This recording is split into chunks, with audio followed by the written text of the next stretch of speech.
नमस्कार। मैं सुनील कुमार राष्ट्र के इस ऑफिशियल यूट्यूब चैनल पर आप सभी का एक बार फिर से स्वागत है। आज पिछली क्लास जो हमने पढ़ी थी राजनीति विज्ञान में, हम पढ़ रहे थे आगे। तो पिछले हमने जो शीत युद्ध के बारे में पढ़ा था वही क्लास हमारी आगे की दूसरी क्लास है उसकी। तो उसमें पिछले जो हमने पढ़ा था शीत युद्ध किस प्रकार शुरू हुआ था, किन किन देशों के बीच में था, ठीक है। उसके बाद आगे हम पढ़ेंगे कि किस प्रकार शीत युद्ध जो है चला था। तो शीत युद्ध का घटनाक्रम किस प्रकार से रहा था, ये थोड़ा टाइम बचाने के लिए लोगों थोड़ा इस प्रकार का लिखा हुआ है। तो टाइम का कैसे किस प्रकार चला था कि जैसे हमने पढ़ा था कि 1945 से शुरू हुआ था और इसका जो टाइम रहा था 1991 तक, यानी 1991 तक, जब सोवियत संघ का क्या विघटन हो गया, उसके टुकड़े हो गए थे, तब तक ये जो है लड़ाई चली थी। उसके बाद सोवियत संघ वो अलग अलग टुकड़ों में बंट गया था। और ये क्या है कि इसमें थोड़ी बहुत जो रकत रंजीत हुई, लेकिन एक तो बीच में कई छोटी मोटी लड़ाइयाँ भी हुई थी, ठीक है। तो उनमें हम पढ़ते कई बार जैसे कि एक कोरिया है, उत्तरी कोरिया और दक्षिण कोरिया, वो भी अलग हुए थे, उनके बीच में छोटा सा युद्ध हुआ था। तो इसमें क्या है कि कई बार लड़ाइयाँ हुई थी, लेकिन दोनों जो महाशक्तियाँ हैं वो प्रत्यक्ष तौर पे एक दूसरे के सामने नहीं आई थी, ठीक है। तो इसलिए ये युद्ध है क्या बड़े तौर पे परमाणु हथियारों के रूप में इसका प्रयोग नहीं किया गया, तो ये एक परमाणु युद्ध नहीं बना था। तो इसलिए विश्व है वो तीसरे विश्व युद्ध के लिए बच गया था, ठीक है जी। तो उसके बाद आगे हम बढ़ते हैं किस प्रकार इसका घटनाक्रम चला था शीत युद्ध का 1945 से लेकर के 1999 तक, 91 तक। तो यानी किस प्रकार से चला था शीत युद्ध का घटनाक्रम, ठीक है।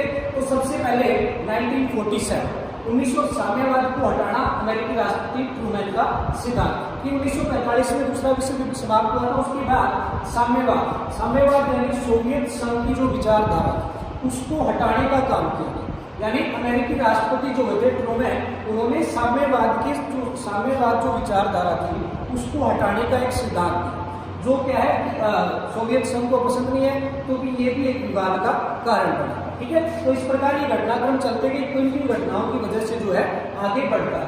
उसके बाद दूसरा है 1947 से 1947 से 52 तक मार्शल प्लान लाया गया था, जिसमें क्या है जो पश्चिमी यूरोप का पुनर्निर्माण किया गया था, यानी उसे दोबारा से गठित करने की बात है वो इसमें कही गई थी। तो इसमें पश्चिमी पुनर्निर्माण यानी पश्चिमी जो यूरोप था वो सोवियत संघ की तरफ था, लेकिन इसमें अमेरिका की सहायता से इसका पुनर्निर्माण करने की कोशिश की गई। तो इसी कारण से क्या है कि ये जो घटना है इसने भी शीत युद्ध को बढ़ावा दिया। उसके बाद 1948-49 रूस द्वारा बर्लिन की घेराबंदी कर ली गई। बर्लिन जो था उसको रूस ने घेराबंदी कर ली उसकी, तो इससे भी क्या है अमेरिका उनके खिलाफ हो गया, ठीक है। उसके बाद जो 1950 और 53 कोरिया में युद्ध हुआ, यानी उत्तरी कोरिया और दक्षिणी कोरिया ये जो भाग थे, इनमें क्या है दोनों अलग अलग शक्तियों के महाशक्तियों की विचारधाराओं के प्रभाव में थे। तो इनके बीच में जो युद्ध हुआ था वो 1950-53 में एक छोटा सा युद्ध हुआ, जहाँ पर क्या है दोनों महाशक्तियां एक दूसरे के सामने प्रत्यक्ष रूप से आई थी, ठीक है। तो इससे भी शीत युद्ध को क्या है बढ़ावा मिला था। उसके बाद 1954 में वियतनाम के हाथों फ्रांस की हार, यानी वियतनाम और फ्रांस के बीच में युद्ध हुआ, जिसमें फ्रांस की क्या है हार हो गई थी, ठीक है। तो इसमें भी क्या है एक छोटी लड़ाई हुई थी, जिसके कारण भी शीत युद्ध क्या है वो प्रबल हुआ, ठीक है। तो उसके बाद 1954 से 75 वियतनाम में अमेरिकी हस्तक्षेप, यानी अमेरिका ने क्या है वियतनाम में हस्तक्षेप करना शुरू, वियतनाम के आंतरिक जो मामले थे उसमें अमेरिका का हस्तक्षेप बढ़ना शुरू हो गया, क्योंकि वो रूस के प्रभाव में था, तो वहां पे अमेरिकी हस्तक्षेप ज्यादा बढ़ने लगा। तो इससे भी क्या है सोवियत संघ है वो एक दूसरे के सामने हो गए, ठीक है। तो उसके बाद है बगदाद समझौता, यानी इराक की जो राजधानी है बगदाद, यहाँ पर जो समझौता किया गया था इन दोनों देशों के बीच में एक युद्ध हुआ था, उसके लिए एक समझौता किया गया इन दोनों देशों को रोकने के लिए। तो उसमें भी इसने इसको बढ़ावा दिया। उसके बाद हंगरी में सोवियत संघ का हस्तक्षेप, हंगरी जो है उसमें सोवियत संघ की जो आंतरिक कार्यवाही थी उसमें सोवियत संघ का हस्तक्षेप को, इसी कारण से भी क्या है जो है शीत युद्ध को बढ़ावा। उसके बाद क्यूबा में अमेरिका का आक्रमण 1961 के अंदर क्यूबा में क्या है अमेरिका ने आक्रमण बे ऑफ पिग्स, यानी अमेरिका या क्यूबा की खाड़ी बे ऑफ पिग्स, यानी उसमें क्या है अमेरिका ने आक्रमण कर दिया। तो उससे भी क्या है शीत युद्ध को बढ़ावा मिला, ठीक है। उसके बाद 1961 के अंदर बर्लिन की दीवार खड़ी की गई, यानी बर्लिन जो था उसको पूर्वी बर्लिन और पश्चिमी बर्लिन अलग अलग कर दिया गया, यानी विचारधाराओं के आधार पर इसके दो भाग कर दिए गए। बर्लिन के जो बीच में एक दीवार बना दी गई, 150 किलोमीटर लंबी एक है वो दीवार बना दी गई, दोनों को अलग कर दिया गया, ठीक है। यानी विचारधारा आधा इधर कर दिया आधा इधर कर दिया गया, बर्लिन की दीवार का निर्माण वो कर दिया। उसके बाद 1962 में क्यूबा मिसाइल संकट, जिसके बारे में पहले पढ़ चुके हैं, क्यूबा मिसाइल संकट है वो 1962 में। उसके बाद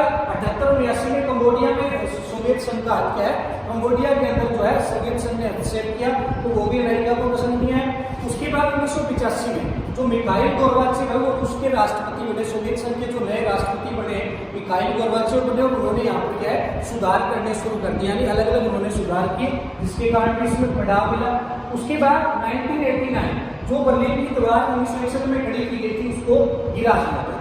1989 में बर्लिन की दीवार है, लोगों ने इसको गिरा दिया, और पूर्वी यूरोप के सरकारों के विरुद्ध है लोगों का प्रदर्शन, यानी पूर्वी यूरोप की जो सरकार थी उसके विरुद्ध लोगों ने क्या किया, प्रदर्शन किया, यूरोप की इसको दीवार को गिरा दिया लोगों ने, विरोध स्वरूप ये जो दीवार है वो गिरा दी गई, लोगों ने सरकार के खिलाफ क्या है प्रदर्शन किया। और उसके बाद क्या है बर्लिन की दीवार गिरने के बाद जर्मनी का क्या हो गया, एकीकरण हो गया। ठीक है, ये जर्मनी का एकीकरण हो गया। उसके बाद जर्मनी के एकीकरण के बाद 1991 में क्या है सोवियत संघ का क्या हो गया, विघटन हो गया। ठीक है, सोवियत संघ का क्या हो गया, विघटन हो गया, यानी सोवियत संघ है वो टूट गया, अलग अलग टुकड़े हो गए, 14 जो अलग अलग राष्ट्र इसके बड़े थे। ठीक है, तो अब ये क्या है विघटन होने के बाद सोवियत संघ इतनी बड़ी शक्ति नहीं रही थी कि ये क्या है अमेरिका का सामना कर सके। ठीक है, तो उसके बाद शीत युद्ध की समाप्ति कब मानी जाती है, यानी 1991 में सोवियत संघ का जो विघटन हुआ था वो शीत युद्ध की क्या मानी जाती है, समाप्ति मानी जाती है। ठीक है, तो इस प्रकार ये 1947 से लेकर के 1991 तक, ठीक है, ये सोवियत संघ की जो घटनाक्रम है। ठीक है, इसमें थोड़ा साफ नजर नहीं आ रहा, और इसका जो स्क्रीन शॉट है वो ग्रुप के अंदर उपलब्ध कर दिया जाएगा, तो आप ढंग से पढ़ लेना। ठीक है, इसको देख सकते हो।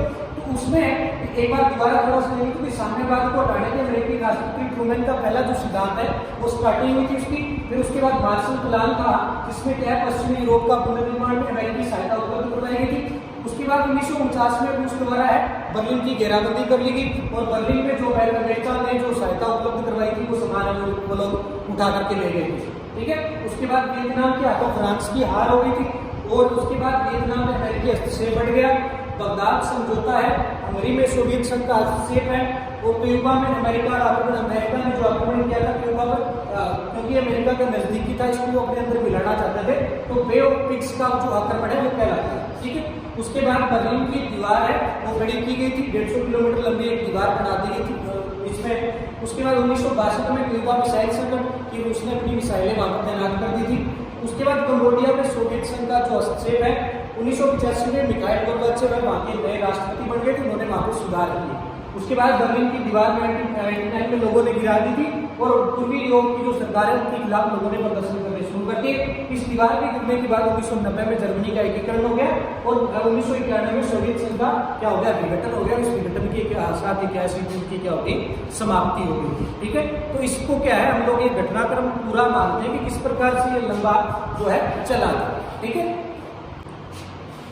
ये था शीत युद्ध का घटनाक्रम कि किस प्रकार से शीत युद्ध है वो चला, किस प्रकार से इसकी जो है कार्य प्रणाली चली थी, किस प्रकार से ये इसमें अलग अलग समय पर कोई अलग अलग घटनाएं हुई जिसके कारण क्या है ये प्रबल होता गया। ठीक है, तो इसमें क्या है कि दोनों प्रत्यक्ष रूप से एक दूसरे के सामने नहीं आए, कोई लड़ाई नहीं हुई। ठीक है, क्योंकि कई बार इनके बीच में ऐसी गलतफहमियां हुई जिसके कारण क्या एक दूसरे पर इनका क्या है शक गहराता गया।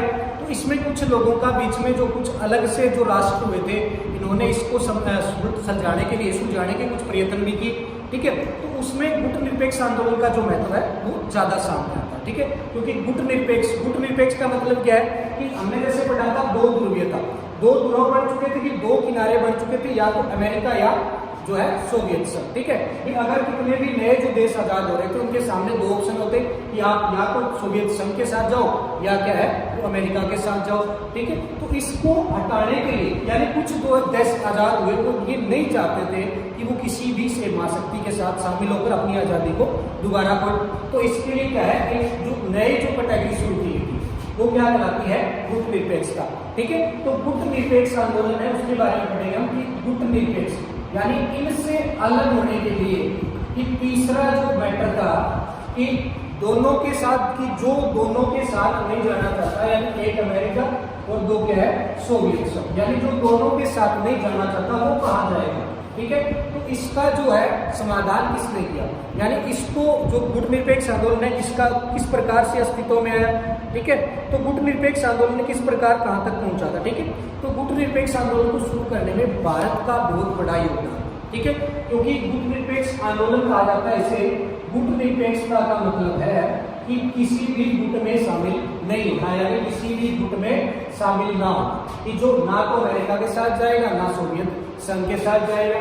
ठीक है, तो इससे क्या है कि इससे अलग रहने का एक जो तरीका निकाला गया गुट निरपेक्ष आंदोलन। ठीक है, यानी जो जो देश नए आजाद हुए थे वो अगर किसी के साथ नहीं जाना चाहते तो वो अलग जा सकते हैं। ठीक है, तो उसमें सबसे जो इसमें शुरू करने में जो मुख्य नेता थे गुटनिरपेक्ष आंदोलन के, उसमें जो नाम आते हैं उसमें भारत की तरफ से आते हैं हमारे जो प्रधानमंत्री रहे हैं, प्रथम प्रधानमंत्री पंडित जवाहरलाल नेहरू। ठीक है, पंडित जवाहरलाल नेहरू है वो जो इसके गुटनिरपेक्ष आंदोलन के जो निर्माता है उनके अंदर इनका नाम आता है। ठीक है, पंडित जवाहरलाल नेहरू, उसके बाद जोसेफ ब्राज टिटो, दूसरे जो थे जोसेफ ब्राज टिटो। ठीक है, जो यूगोस्लाविया के शासक थे, ये जो है यूगोस्लाविया के शासक थे। ठीक है, और ये भारत के प्रधानमंत्री थे। ठीक है, और उसके बाद तीसरे जो इसके अंदर शामिल थे, तीसरे जो इसमें शामिल है अब्दुल नासिर,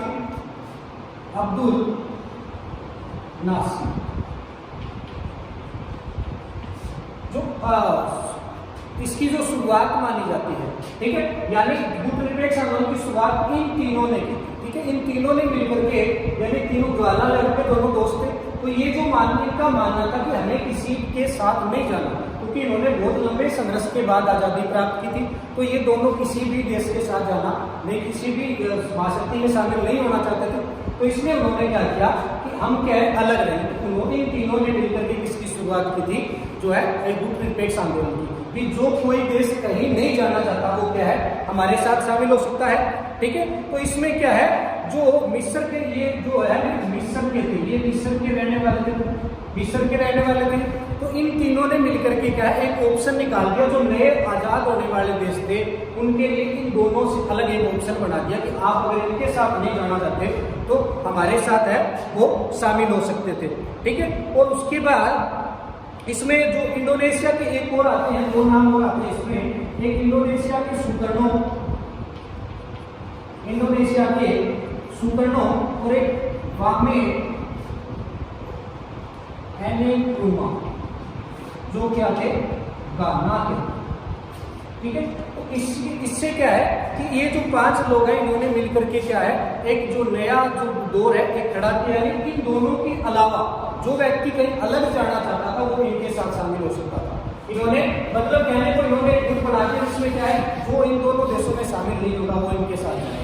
ठीक है, तो इसके लिए इनके साथ जो पहला इनका जो इन्होंने बनाई, इसका जो पहला जो सम्मेलन हुआ, यानी इसकी जो पहली जो बैठक हुई वो कहाँ हुई थी, बेलग्रेड में 1961 में अस्तित्व में आया था। ये 1961 के अंदर 1961 में इसका जो पहला सम्मेलन है वो बेलग्रेड के अंदर हुआ था। ठीक है, बेलग्रेड के अंदर इसका सम्मेलन हुआ था। तो इसमें 3 जो है इसमें कौन कौन सी बातें मुख्य रूप से रखी गई। ठीक है, इस बेलग्रेड सम्मेलन में क्या बातें की गई थी कि जो हमने जो 5 देश पढ़े हैं इन 5 देशों के बीच में सहयोग। ठीक है, इन 5 देशों के बीच में सहयोग। ठीक है, भारत, यूगोस्लाविया, मिस्र, घाना, तो इनके बीच में आपस में अगर कोई किसी प्रकार की कोई दिक्कत आती है तो पहली बात जो बेलग्रेड सम्मेलन में रखी गई थी वो इनके बीच में क्या होना चाहिए, सहयोग होना चाहिए एक दूसरे को लेकर के। ठीक है, और उसके बाद इसका शीत युद्ध का प्रसार, और उसके बाद क्या है बढ़ते हुए इसके दायरे पर, यानी शीत युद्ध का जो प्रसार हो रहा है, उन्होंने कहा कि अगर शीत युद्ध बढ़ा तो विश्व तीसरे महायुद्ध की ओर अग्रसर हो सकता है। इसलिए उन्होंने शीत युद्ध के जो दायरे हैं इनमें इनको कम करने की कोशिश की और कई बार महाशक्तियों के बीच में मध्यस्थता का भी जो काम है वो किया।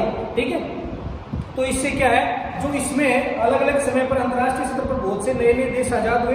तो उसके बाद और उसी समय बीच के अंदर जो संयुक्त राष्ट्र है वो भी इसमें क्या है संयुक्त राष्ट्र के अस्तित्व में आ चुका था। उसके बारे में आगे बढ़ने को मिलेगा कि 1945 के अंदर जो है समाप्ति के बाद 1945 में जो है संयुक्त राष्ट्र जो यूएनओ है वर्तमान में वो भी अस्तित्व में आया था। तो इसमें से इनका क्या है क्योंकि भारत है वो संयुक्त राष्ट्र का एक प्रभावी सदस्य था। तो नए नए जो आजाद होने वाले देश हैं उनको संयुक्त राष्ट्र के साथ लेकर के आना इनका क्या काम है। इन्होंने उसी समय जो अफ्रीका के नए स्वतंत्र होने वाले 16 देशों को क्या है यूएनओ का सदस्य बनाया, यानी ज्यादा से ज्यादा देशों को क्या है इसमें यूएनओ में शामिल करवाना भी इनका क्या है जो काम था। तो उसके पहला जो सम्मेलन हुआ था बेलग्रेड में इसका, इसमें 25 सदस्यीय देश है वो शामिल हुए थे, ठीक है। यानी जितने भी सदस्य देश थे 25 सदस्य पहली शुरुआत में इसके जो 25 सदस्य हैं वो शामिल हुए, और समय बढ़ने के साथ साथ इसके सदस्यों की संख्या भी बढ़ती गई। और 2006 में इसका जो 14वां सम्मेलन हुआ, यानी 1961 में इसकी स्थापना हुई थी, 2006 में इसका जो 14वां सम्मेलन हुआ, इसमें बतौर 116 सदस्य है वो 116 देश है वो सदस्य के तौर पे इसमें शामिल हुए, और 15 देश है इसमें पर्यवेक्षक के तौर पर शामिल हुए, यानी इसकी कार्यवाही देखने के लिए पर्यवेक्षक के तौर पे जो 15 देश है वो इसमें शामिल हुए। यानी इसके सदस्यों में काफी इजाफा हो चुका था, क्योंकि जो नव स्वतंत्र होने वाले जो देश है बहुत सारे वो नहीं चाहते थे वो किसी महाशक्ति के साथ जाए और युद्ध में अपनी जो है उसको अपने को फंसाए। तो इसलिए क्या है, इन्होंने क्या है किसी भी सदस्य शामिल होने की बजाय और ये इसमें शामिल होने को होते हैं गुटनिरपेक्षता। और जो गुटनिरपेक्ष आंदोलन के जितने भी सदस्य थे उन्होंने यूएनओ के साथ प्रभावी रूप से काम किया, ठीक है। यूएनओ के जितने भी सदस्य आते हैं यूएनओ के साथ जुड़े, विश्व शांति के उन्होंने क्या है कदम उठाया, ठीक है। तो जैसे जैसे क्या है गुटनिरपेक्ष आंदोलन है वो लोकप्रिय होता गया, क्योंकि बहुत सारे देश ऐसे थे जो किसी भी महाशक्ति के साथ आना नहीं चाहते थे। तो ये क्या है धीरे धीरे काफी लोग 2006 तक आते आते इसके 116 सदस्य देश इसमें शामिल हो चुके थे।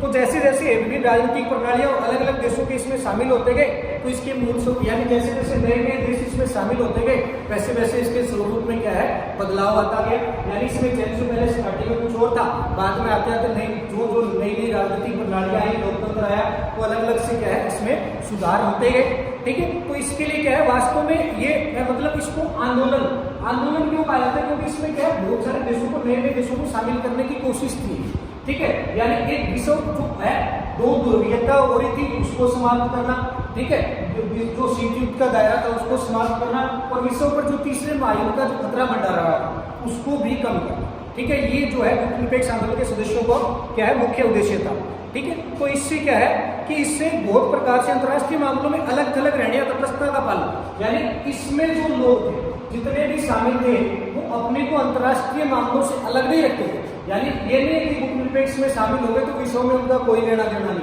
नहीं, इन्होंने जो है पूरे विश्व में शांति स्थापित करने के लिए दो महाशक्तियां इनके बीच में मध्यस्थता करने में, विश्व शांति बनाने में, यूएनओ का प्रसार करने में इन लोगों ने काफी क्या है अलग अलग सहयोग अपनाया, ठीक है। तो शांति और स्थिरता बनाए रखने की कोशिश की, यानी पूरे विश्व में जो शांति बनाए रखने की इन्होंने क्या है यानी कि तटस्थता, इनका मतलब ये था कि एक रूप से गुटनिरपेक्ष मतलब कि इनका हम ये नहीं कि हमको इनके साथ कुछ लेना देना ही नहीं, ठीक है। गुटनिरपेक्ष मतलब हम इसमें शामिल नहीं होंगे, विकल्पों अगर इनकी लड़ाई हो जाती है हम लोग इनमें शामिल नहीं होंगे, ठीक है।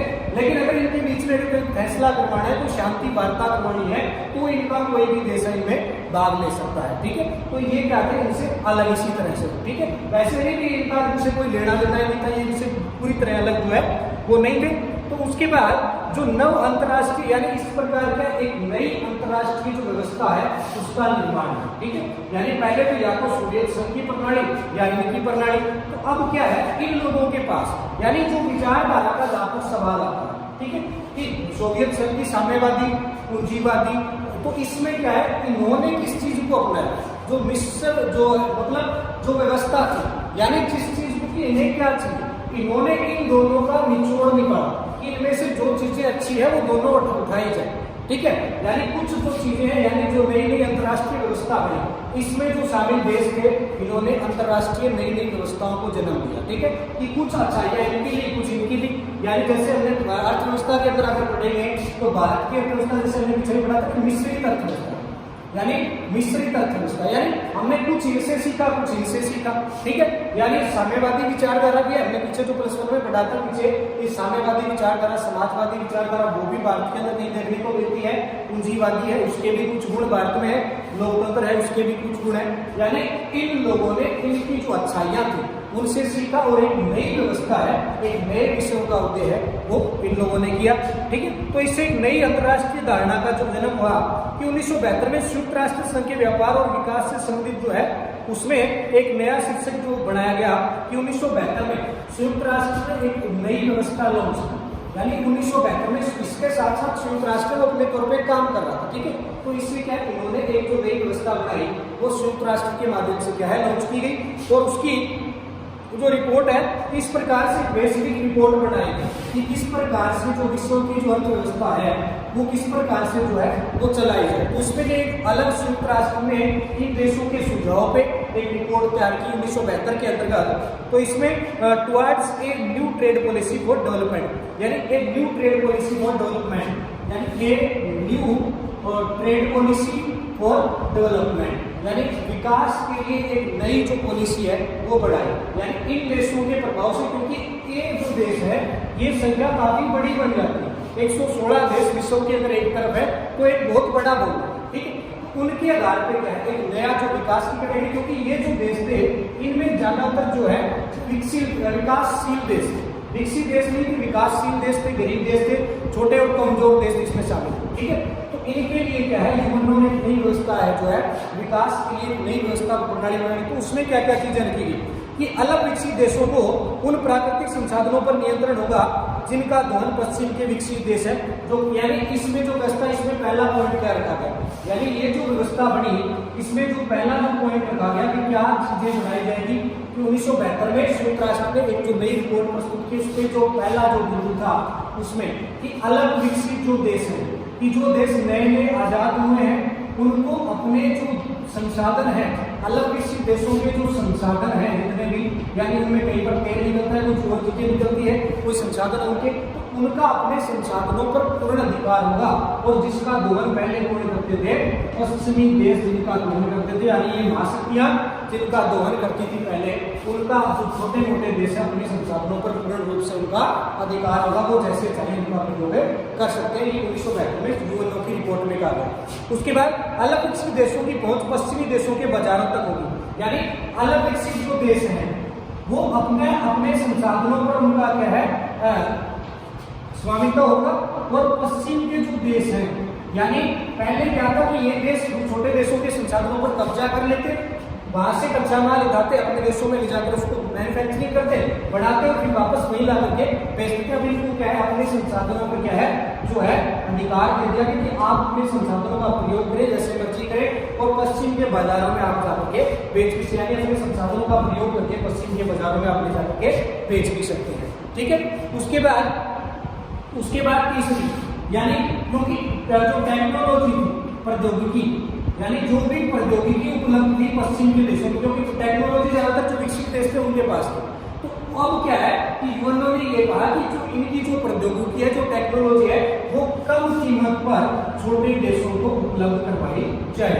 इनकी जो प्रौद्योगिकी जो टेक्नोलॉजी है वो कम कीमत पर क्या है छोटे देशों को क्या है जो उपलब्ध करवाई जाएगी, ठीक है। और अंतर्राष्ट्रीय आर्थिक संसाधन जो छोटे छोटे देश हैं उनकी आर्थिक भूमिका बढ़ाने की बात है वो की गई कि जो अलग विकसित देश है, जो विकासशील देश है, उनकी भूमिका भी जो है बढ़ाई जानी चाहिए समाज के अंदर। जो वैश्विक अर्थव्यवस्था है उसमें इनकी भागीदारी भी, ठीक है। तो ये यूएनओ ने नई व्यवस्था कायम की 1972 के अंदर जो है एक new trade policy for development, ठीक है। उसको नाम दिया गया था एक new trade policy for development, यानी एक नई विकास के लिए व्यवस्था, ठीक है। तो उसमें ये चीजें रखी गई कि जितने भी अलग विकसित देश है उनका अपने संसाधनों पर जो है पूरा अधिकार होगा, ठीक है। और जो छोटे जो देश है वो अपने देशों में मैन्युफैक्चरिंग कर सकते हैं और उन्हें पश्चिम के बाजारों में ले जाकर के बेच भी सकते हैं, ठीक है। और जो भी प्रौद्योगिकी उपलब्ध करवाई जाएगी विकसित देशों के द्वारा उसकी लागत है वो कम होगी और विश्व की जो आर्थिक व्यवस्था है इनमें देशों की भूमिका भी जो है बरकरार बढ़ती रहेगी, ठीक है। इसके लिए ठीक है, ये जो है अब तक की तीसरे देशों की जो भूमिका है वो विश्व में बढ़ा दी, ठीक है।